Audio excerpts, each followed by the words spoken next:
خاندانوں کے ساتھ اپنی اور اپنے ادارے کی طرف سے اظہار تعزیت کرتا ہوں جن کے پیارے 70 تک لوگ ٹرین کے حادثہ میں وفات پا گئے ہیں اور سینکڑوں زخمی ہیں، اور نااہل انتظامیہ نے اپنی کارکردگی کا برم بھی کھول دیا. لوگوں نے اپنی مدد آپ کے تحت چنگچی رکشوں میں زخمی اور مریض ان کو اسپتال میں لایا. حکام ایک دوسرے پر ذمہ داری ڈالتے ہیں. اربوں روپے کے زر مبادلہ رکھنے والا ملک ابتدائی امداد جو طبی امداد ہوتی ہے وہ بھی بڑے مملت ہیں. اور ایک چھوٹی سی میں اس تعزیت کے بعد ایک اپنے ناظرین ان سامعین کو ایک بات بتاتا ہوں کہ 2018 میں یہ گورنمنٹ تشریف لائی، اس کے بعد 2021 ہو گیا. یہ جو ٹوٹل چھوٹے بڑے آڑے بڑے جو ہے 434 حادثات ہوئے ہیں اور تقریباً جو ہے نا 300 سے زائد لوگ جو ہیں وہ ان کی ڈیتھ ہوئی ہے، 400-500 لوگ سے زیادہ زخمی ہوئے ہیں. اور اس کی تفصیل تو کچھ بڑی لمبی ہے جو بتانا چاہتا ہوں. عوام کو بیوقوف بنانے کے لیے حادثے کا الزام تو نون لیگ پہ لگا دیا گیا کہ بھائی ان کے دور کا کام ہے، بھی ہر کام ہی جو بھی بچہ بھی پیدا ادھر ہی لگاؤ سارے. خیر یہ تو ان کا اپنا مسئلہ ہے. 2018 میں 131 جو ٹوٹل حادثہ ہوئے تھے، 39 لوگ کی کیجویلٹیز ہوئی تھی، پھر 64 زخمی ہوئے تھے. 2019 میں 159 تقریباً حادثے ہوئے، 134 لوگ مرے اور 63 لوگ زخمی ہوئے. 2020 میں 115 ایکسیڈنٹ ہوئے، 56 لوگ مرے، 142 زخمی ہوئے. 2021 میں اب 30 حادثے ہو چکے ہیں آج کے علاوہ، 41 لوگ مرے، 27 زخمی ہوئے، اور آج 50 سے 60 لوگ مرے اور 70 زخمی ہوئے. خیر یہ تو ان ملکوں میں ہوتا ہے جہاں پہ کوئی انسانی جانوں کی قدر ہو، جہاں پہ خود بھی مارنے والے ہوں، مرنے والے بھی ہوں. جو خود قدرتی مر جائیں وہ اللہ تعالیٰ کی طرف سے مر گئے اور حادثے کا تو نام بن گیا. خیر کراچی میں کل بحریہ ٹاؤن میں ہنگامہ آرائی ہوئی، بہت کچھ ہوا، آگے لگی. اور میں نے اس سے پہلے ہم نے شوکت صاحب اور میں نے اپنے پروگرام بتایا تھا کہ ملک ریاض صاحب کی عمران صاحب کے ساتھ دوستی ہو گئی ہے اور اس دوستی ادھر ناراضگی ہوئی ہے. اب یہ کچھ اثر پڑے گا، وہ جو بڑے بڑے ٹاورز بنے ان پہ بات ہوگی، وہ ہو گیا ہے. اور وفاق میں ہمیں کوئی ترقیاتی اسکیم نہیں دی. مراد علی شاہ صاحب کہتے ہیں اور اسد عمر کہتے ہیں کہ جائیدادیں بنانے کے لیے ہم پیسے نہیں دیں گے. پتہ نہیں اب کیا ہوگا، لیکن ہوا یہ کچھ ہے. اور ایک اور بات بتا رہا ہوں کہ کیا اب بھی وزیر اعظم عمران خان وزیر ریلوے سے استعفیٰ مانگیں گے؟ کیونکہ نون لیگ کے دور میں انہوں نے ایک حادثے پہ رساد رفیق سے استعفیٰ بھی مانگا تھا. اور آج فواد چودھری نے قومی اسمبلی میں بتایا کہ یہ ریلوے کے حادثے نون لیگ ذمہ دار ہے، ہم ذمہ دار اس طرح نہیں ہیں. تو ہم چلتے ہیں شوکت کشمیری صاحب کے پاس. السلام علیکم جی.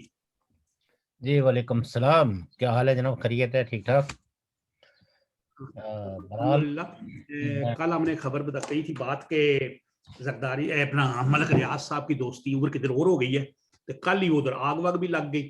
تو یہ وہ 1.5 ارب 2.5 ارب جرمانے والا معاملہ ہے، اس میں اختلافات ہیں ان کے. تو اب وہ قوم پرست لوگ جو ہیں، وہ جو سپر ہائی وے پہ جو اسکیم بنائی، وہ زمینیں لوگوں کی قبضہ کی، وہ لوگ آ گئے انہیں آگ لگا دی. نہیں، وہ لوگوں نے آگ نہیں لگائی ہے. میں آپ کو بتاؤں، میں نے بہت سندھ کے دیگر دوستوں سے بھی اس بارے میں کنفرمیشن لی. بنیادی بات یہ ہے کہ لوگ تو آپ کو پتہ ہی ہے کہ یہ جو لینڈ گرابنگ کے ایشوز ہیں یہ پورے پاکستان میں اور سندھ میں بہت زیادہ ہیں. اور ابھی جو چونکہ پنجاب میں تو with the help of army retired general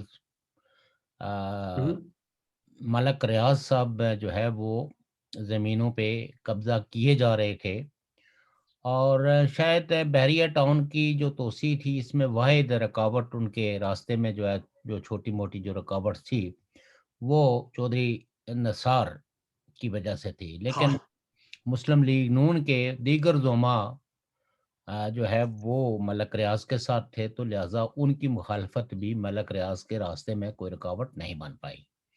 چونکہ ان کے تعلقات جو ہے وہ آرمی جنرلوں کے ساتھ بھی تھے اور شہباز شریف اور میاں نواز شریف کے ریٹائرڈ لوگ ملازم رکھے ہوئے ہیں نا، انہیں ملازم رکھے ہوئے، وہ براہ راست مطلب ملازم تو ہیں. لیکن یہ ہے کہ ظاہر ہے یہ تو پولیٹیشین تھے، یہ تو ملازم نہیں تھے، لیکن ان کے بھی کچھ نہ کچھ ویسٹڈ انٹرسٹ جو ہے وہ ملک ریاض کے ساتھ وابستہ تھے، اور چودھری نثار باوجود اس کے کہ وہ اس وقت وزیر داخلہ تھے، لیکن وہ ملک ریاض کا کچھ نہیں بگاڑ سکے۔ ابھی تو یہ ہے کہ ملک ریاض صاحب کو چونکہ اس نے پیپلز پارٹی کے ساتھ سندھ میں اٹار کیا، اور زرداری صاحب کو یہ تو it is almost everybody knows کہ جو ہے وہ جو اسلام جو لاہور میں جو زرداری ہاؤس تعمیر ہوا ہے، وہ ملک ریاض نے ان کو تعمیر کر کے چابیاں ان کے حوالے کی ہیں۔ وہ تو آ، تحفہ دیا نا جی۔ اور پھر جی وہ اسی طرح تحفے دیتے ہیں۔ بہرحال سندھ کے لوگ جو ہے وہ زمین جو حکومت سندھ نے ان کو دی تھی ایک خاص، اور اس پہ وہ ایک جو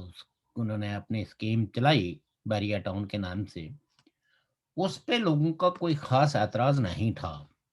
چھوٹے موٹے اعتراضات اس میں بھی تھے کہ بھائی یہ ادھر سے زیادہ لے لیا، ادھر سے زیادہ لے لیا، لیکن بعد ازاں with the passage of time آپ یہ کہہ سکتے ہیں کہ انہوں نے بہت سارے گھوٹوں کو اس اسکیم میں شامل کر لیا بیریا ٹاؤن کے حصے میں، اور جو وہاں کے جن کو بسنیٹ کہتے ہیں، مقامی لوگ ہیں، ایبرو اوریجنز ہیں، ان کو وہاں سے زور زبردستی کے ساتھ نکالا جانے لگا۔ اور ان جو لوگوں کی، چونکہ وہ ظاہر ہے کہ سوسائٹی کے انتہائی غریب لوگ ہیں جن کی وائسز جو ہے وہ کوئی کہیں سنی نہیں جاتی، اور بیچارے رہتے بھی جھونپڑیوں میں ہیں، اور ان کی جو کمیونیکیشن بھی ان کی اتنی زیادہ نہیں ہے، لیکن بہرحال انہوں نے چھوٹا موٹا احتجاج کیا، اور بالآخر پھر انہوں نے ایک بڑا احتجاج کیا۔ اس میں سے کراچی کی سول سوسائٹی میں جیسے وہاں جو فہیم الزمان خان ہیں، جو اس سے پہلے رہے ہیں، ناظم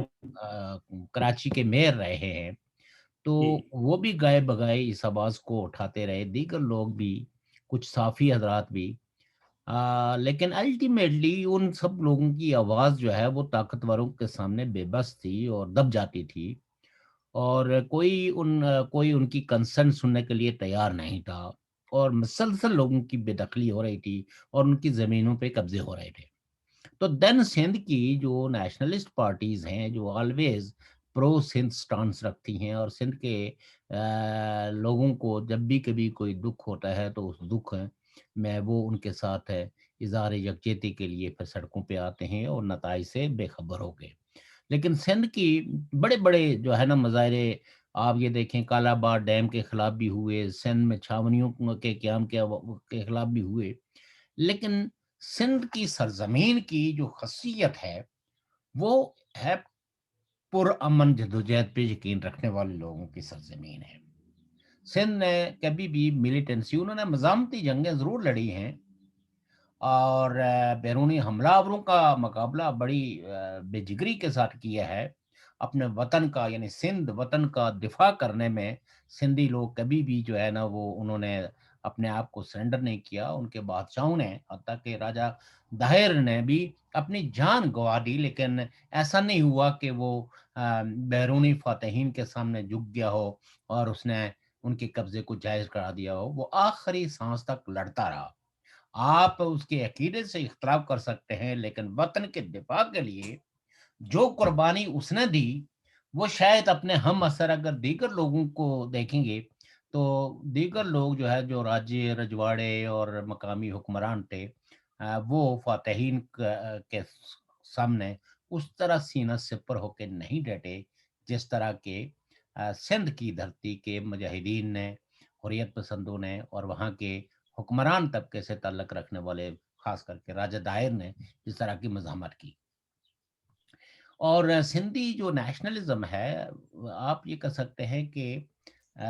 یعنی وہ ایک پڑھا لکھا طبقہ ہے جو وہاں کی نیشنلسٹ موومنٹس کے ساتھ جڑا ہوا ہے۔ سندھی نیشنلزم اور لیڈروں نے، رہنماؤں نے، ترقی پسندوں نے، آپ کہہ سکتے ہیں کہ اگر ادب کے لحاظ سے، یعنی لٹریچر کے لحاظ سے کوئی سب سے زیادہ رچ تحریک ہے تو وہ سندھ کی نیشنلسٹ موومنٹ ہے، جس کے پاس ڈھیروں لٹریچر ہے۔ اس کی نسبت ہے جو آپ کہہ سکتے ہیں کہتے ہیں بلوچستان کی تحریک ہے، اس میں ملیٹنسی کا بہت حاوی رجحان ہے، ان کی سیکریفائسز بے انتہا ہیں، اور آپ کہہ سکتے ہیں کہ اتنی بڑی آرمی کے ساتھ ہے، یہ تصور کرنا ہی کہ ان کے خلاف بندوق کو اٹھانے کا تصور کرنا ہی یہ کئی لوگوں کے لیے بہت مشکل کام ہے۔ لیکن بلوچ یعنی آپ whether you agreed or disagreed their movement، but انہوں نے بھی اپنی ایک بغاوت بھرپور ان کی ہے، مزاحمت ہے۔ لیکن لٹریچر کے حوالے سے اگر آپ کمپیئر کریں ان کی موومنٹ کو سندھ کی موومنٹ کے ساتھ، تو وہاں ان لوگوں نے، وہاں کی نیشنلسٹ موومنٹ نے، وہاں کی ترقی پسند موومنٹ نے بلوچ قومی آزادی کی تحریک کے حوالے سے، نیشنلزم کے حوالے سے، اپنے کلچر کے حوالے سے بہت کم لٹریچر تخلیق کیا ہے۔ کچھ لوگ ہیں جو ابھی کوشش کر رہے ہیں، لیکن وہ سندھ کے ساتھ ان کا کوئی کمپیریزن نہیں ہے۔ سندھ میں بہت بڑا مقابلہ جو ہے وہ سیاسی کارکنوں کا اس پہ ہے کہ ہماری علوم پہ زیادہ سے زیادہ دسترس حاصل ہو، کیونکہ سندھ میں جو جس طرح کی آرگنائزیشنز ہیں، اسی طرح وہ اپنے سیاسی کارکنوں کی تعلیم و تربیت کا بندوبست بھی کرتی ہیں، اور ہر سیاسی کارکن کو آپ یہ کہہ سکتے ہیں کہ وہ عصر حاضرہ سے بہت زیادہ یعنی آگاہی رکھتا ہے اپنے حقوق کے حوالے سے، اپنی جدوجہد کی خد و خال کے حوالے سے، اس کی پرتوں کے حوالے سے، اس کے طبقاتی کردار کے حوالے سے۔ تو میرا جو اس وقت ایمفیسس ہے وہ یہ ہے کہ سندھ کے موومنٹ موسٹلی جو ہے وہ پرامن رہی ہے، اس میں کبھی بھی وائلنس کا عنصر شامل نہیں ہوا ہے۔ تو ابھی حال میں بھی جو موومنٹ تھی، جو جلوس تھا، وہ بہت بڑا جلوس تھا، بہت لوگ سندھ کی پولیٹیکل فورسز باہر آئی ہیں، اور اس کے بارے میں جو شواہد ملتے ہیں کہ الٹیمیٹلی کوئی 100-200 کے قریب کچھ لوگ جو ہے وہ سروں پہ بلیک جو ہے وہ پٹکے سے باندھے ہوئے وہ داخل ہوئے، اور انہوں نے جو ہے وہ آگ لگانا شروع کر دی وہاں، اور ایسے پیلرز جو ہے جو سیمنٹ اور لوہے کے بنے ہوئے تھے، ان پہ کچھ ایسے کیمیکلز پھینکے گئے جس کی وجہ سے وہ یعنی آپ یوں سمجھیں کہ جو آگ اور دھواں جو ہے وہ آسمان سے باتیں کرتا رہے۔ تو ڈیفینیٹلی یہ اس پورامن موومنٹ کو سبوٹاج کرنے کے لیے یہ عمل کیا گیا ہے، اس میں تشدد کو داخل کیا گیا ہے، وائلنس کو داخل کیا گیا ہے، کہ تاکہ اب وہ جو پروٹیسٹرز ہیں، وہ جو ان مظلوم لوگوں کی ایک بھاری بھرکم آواز بننے کی کوشش کر رہے تھے، ان کو گرفتار وہ یعنی جی، یعنی وہ مقدمے بنانے کے لیے ان پر، ان کو گرفتار کرنے کے لیے، مقدمات میں الجھا دیا جائے۔ اور کافی لوگوں کو گرفتار کیا گیا ہے، کافی لینڈ لوگوں کو گرابرز گرفتار ہیں، کیا گیا ہے۔ دے آر وری، یعنی لینڈ گرابرز جو ہے یہ بہت ہوشیار چالاک لوگ ہیں، اسٹیٹ انسٹیٹیوشن کے ساتھ ان کی ملی بھگت ہے، اسٹیبلشمنٹ ان کو سپورٹ کرتی ہے، اور یہ تو کوئی یعنی کوئی ایسی بات نہیں ہے جو کوئی ہم نے کوئی تحقیق کی ہے، بلکہ پاکستان کا بچہ بچہ جانتا ہے کہ ملک ریاض از موسٹ انفلوئنشل پرسن، اور ہر ایک پارٹی کے اندر اس کے حمایتی موجود ہیں۔ یہی وجہ ہے کہ پاکستان کی جو معروف پولیٹیکل پارٹیز ہیں، یا جو ruling political parties ruling class سے جو تعلق رکھتے ہیں، انہوں نے کبھی بھی ملک ریاض کے یہ لینڈ گرابنگ کے منصوبوں اور اس کے ڈیزائنز کے بارے میں کبھی بھی مذمت نہیں کی، کبھی بھی کھل کے کوئی بات نہیں کی ہے، اور اس کو یہ شے دن بہ دن ملتی رہی ہے۔ اور حد یہ ہے کہ موجودہ گورنمنٹ نے یعنی وہ منی لانڈرنگ جو برطانیہ میں ہوئی، اور اس کو برطانیہ کی گورنمنٹ نے کہا کہ یہ پاکستان سے منی لانڈرنگ ہوئی ہے، اور گورنمنٹ آف پاکستان کو پیسہ دیا ہے، اور گورنمنٹ آف پاکستان نے یعنی ملک ریاض کے انفلوئنس کا آپ اس سے اندازہ کر سکتے ہیں کہ وہ پیسہ واپس جو ہے ملک ریاض کو نہ صرف حوالے کیا گیا، بلکہ ساتھ میں یعنی سپریم کورٹ میں ایک اپلیکیشن گورنمنٹ آف پاکستان نے ڈالی ہے کہ وہ جو اس وقت ہے ایک معاہدے کے تحت سپریم کورٹ کو جو ہے وہ ایک یعنی یہ سندھ کی زمینوں کے حوالے سے جو اس کو فائن کیا گیا تھا کہ بھئی آپ نے زیادہ زمینوں پہ قبضہ کیا ہے، معاہدے سے زیادہ ہے، تو زمین تو جو وہ تھی سندھ والوں کی، لیکن وہ جو نثار صاحب ہے, جو ثاقب نثار تھے, وہ جناب اپنے جو ہے نا وہ پوائنٹ سکورنگ کر کے, اور جو ہے وہ کوئی 400 ارب جو ہے وہ روپیہ تھا جی. ان کو ڈالا, اور وہ بھی انسٹالمنٹ میں وہ کیا. اور گورنمنٹ پاکستان نے اب جو سپریم کورٹ سے ریکویسٹ کی ہے کہ اس کی جو انسٹالمنٹ ہے ان کو التوا میں ملتوی کی جائے, چونکہ ابھی حالات ٹھیک نہیں ہیں, اور جس وقت حالات ٹھیک ہوں گے تو ملک صاحب جو ہے وہ رپورٹ کریں گے اور وہ انسٹالمنٹ جو ہے نا وہ دیں گے. حالانکہ آپ کو پتہ ہی ہے کہ وہاں ایگریکلچر بینک جو لوگوں کو 20-25 ہزار روپیہ دیتا ہے, اگر اس کی واپسی میں جو ہے یا انسٹالمنٹ میں 1 مہینے کی تاخیر ہو جائے تو فوری طور پر جو ہے نا وہ ہتھکڑیوں سمیت اس کے بندے کے گھر میں پہنچ جاتے ہیں, اور اگر گرفتار کر لے تو اس کی ضمانت کا کوئی بندوبست نہیں ہو سکتا تھا وقت کہ اس کی جو باقی ماندہ انسٹالمنٹس ہیں وہ پے نہ کی جائیں بینک کی. لیکن ملک صاحب چونکہ ان ساری چیزوں سے مستثنا ہیں, اور یہ استثنا ہی ان کو سپریم کورٹ بھی فراہم کرتا ہے, ہائی کورٹ بھی فراہم کرتا ہے, پولیس تو ان کی طرف دیکھنے کی جسارت ہی نہیں کر سکتی, اور بڑے طاقتور کے تعلقات. جی ایک بات کہہ سکتا ہوں, جی جی جی صرف سپریم کورٹ یا جج جرنیل یا ہائی کورٹ کی بات نہیں ہے, وہاں پہ تو جو ہمارے یہ بہت بڑے بڑے پیارے پیارے صحافی ہیں نا, ان کو بھی انہوں نے کئی کو شادی میں وہ سلامی دی ہوئی ہے, بنگلے اور پیسے, اور کئی کے اکاؤنٹس میں دیے, اور کئی کو بڑے ٹرپس لگوائے, اور یہ پہلے بڑے بڑے ان کے لمبے انٹرویو کرتے تھے, ان کی مشہوری کرتے تھے. I know very well, but لیکن دیکھنا یہ جو صحافی حضرات ہیں یا جو اس صحافت سے وابستہ لوگ ہیں, اگر ان کو کوئی ایک آدھ پلاٹ ہے ان کا منہ بند کرنے کے لیے اگر دیا بھی گیا ہے بطور رشوت ہے, تو پھر بھی بہرحال یہ کچھ صحافی ہیں جنہوں نے پھر بھی ان چیزوں کو ایکسپوز کیا ہے. تو ہمیں مطلب یہ کہ صحافیوں کے بارے میں زیادہ میں نہیں سمجھتا ہوں کہ کوئی زیادہ شکایت کرنی چاہیے. شکایت جن کے ساتھ ہے, جن کے ہاتھ میں پورے اس ملک کا نظام ہے, اور جن کی مرضی کے بغیر وہاں جو ہے وہ پتہ نہیں ہل سکتا, تو انہی سے شکایت کی جانی چاہیے. انہی کے رول کو جو ہے وہ میں سمجھتا ہوں کہ اس پہ گفتگو کی جانی چاہیے, اکاؤنٹیبل انہی کو کیا جانا چاہیے جن کی وجہ سے وہاں کے غریب ابرو اوریجن جو پیپلز ہیں, جو برسہ برس ہے, جن کی تاریخ یعنی جو آپ کہہ سکتے ہیں کہ اس خطے کے پشتینی باشندے ہیں, ان کی زمینوں پہ زور زبردستی سے قبضہ کر کے ان کو بے دخل کرنا, ان کو مارجنلائز کرنا, یہ کہیں بھی کوئی ایسی انصاف کی بات نہیں ہے. تو لہٰذا اس کے بارے میں جو ہے نا وہ احتجاج ہے کو جو ہے وہ ان کے راستے روکنا یا